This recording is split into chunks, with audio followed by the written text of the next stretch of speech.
In this video, we're going to talk about arc length and sector area. But before we can do that, let's actually define what a sector is. So in this circle, I have an angle within my circle, theta.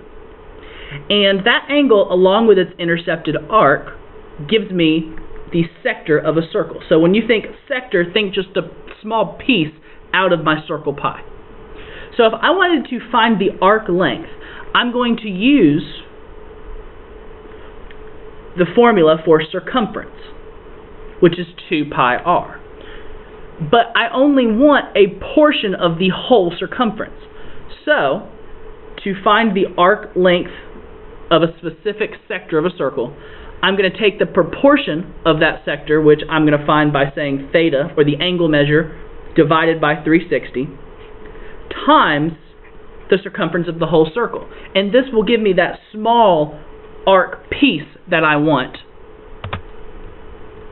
from this circle. Now, to find the sector area, I'm going to have to use the area of a circle, which is pi r squared. And I'm going to do the same thing. I just want a piece of that area.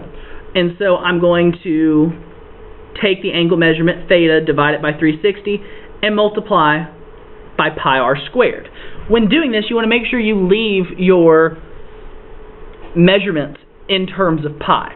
So let's look at using these formulas. Let's look at an example. So for number 1, I have the angle measurement 90 and a radius of 3.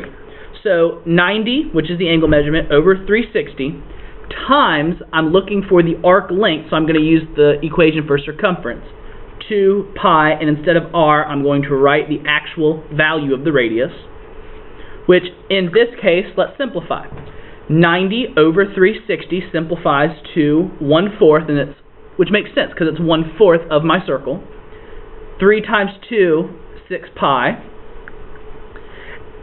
which is equal to 6 pi over 4, which reduces down to 3 pi over 2, and then put it back in context of the problem, miles.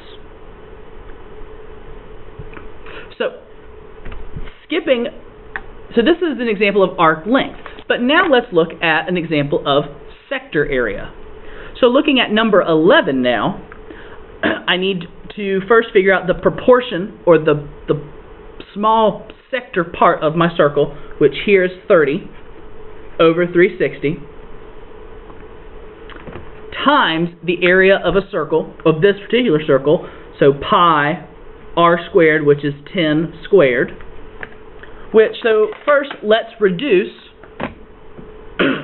30 over 360, which when we do this, we get 1/12 times 100 pi, which then is 100 pi over 12, which reduces down